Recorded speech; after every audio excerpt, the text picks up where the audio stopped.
और बड़ी खबर से शुरुआत करते हैं। जीएसटी काउंसिल की बैठक में बड़ा फैसला लिया गया है। डेबिट क्रेडिट कार्ड को लेकर ये बड़ा फैसला है।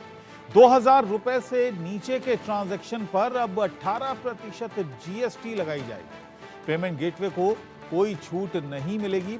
इस वक्त की बड़ी खबर आपको बता रहे हैं। जीएसटी काउंसिल की 54वीं बैठक थी, जिसमें यह फैसला पहले से ही जो मुद्दे थे उनमें एक मुद्दा यह भी था कि 2000 रुपए से जो नीचे की पेमेंट होगी उस पर जीएसटी लगाई जाए।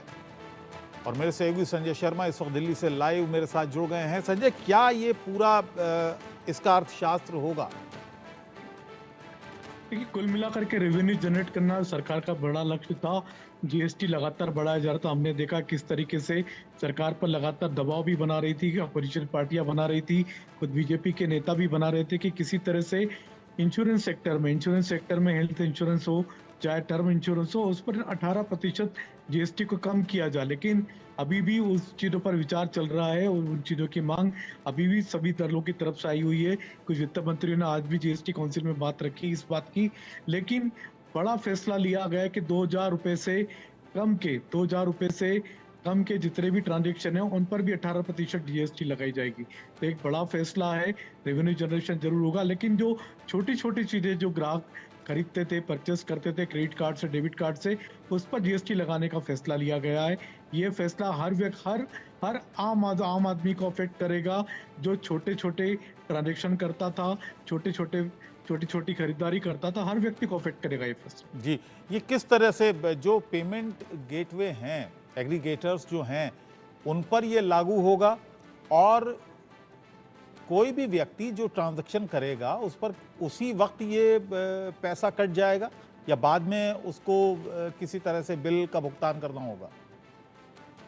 देखिए, इस तरह के जो फैसले हैं वो दोनों प्लस पॉइंट और माइनस पॉइंट दोनों लेकर के आते हैं साथ में। तो इसका एक काम और होगा कि इससे ब्लैक मनी को बढ़ावा मिलेगा, क्योंकि काला धन का फिर से एक तरह से हम कह सकते हैं, जिस तरह से डिजिटल मनी का चलन बढ़ा था देश में, डिजिटल पेमेंट होने लगे थे, क्रेडिट कार्ड डेबिट कार्ड से पेमेंट होने लगे थे, तो उस पर 18% जीएसटी बचाने के लिए लोग काले धन का उपयोग कर सकते हैं। और इसको काउंटर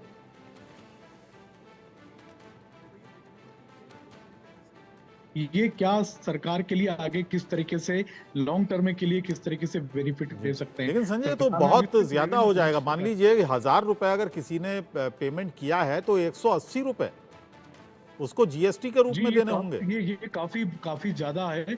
और इसका विरोध अभी से जीएसटी काउंसिल की बैठक में शुरू हो गया। कई सारे अपोजिशन के जो वित्त मंत्री हैं, दिल्ली सरकार के वित्त मंत्री हैं आतिशी, उन्होंने भी इसका विरोध किया है।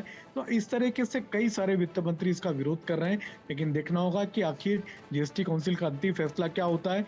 लगभग 5 बजे के करीब जीएसटी काउंसिल की प्रेस कॉन्फ्रेंस होगी, उसमें इन फैसलों की घोषणा भी की जाएगी। और ये कब से लागू होगा अगर होता है तो? ये देखना होगा। अभी इस पे 5 बजे केंद्रीय वित्त मंत्री निर्मला सीतारमण की प्रेस कॉन्फ्रेंस होगी शाम को 5 बजे। उसमें इन सभी घोषणाओं का खुलासा भी हो।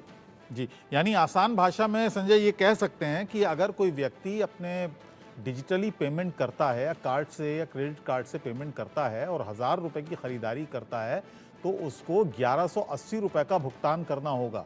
अगर सरल शब्दों में मैं लोगों को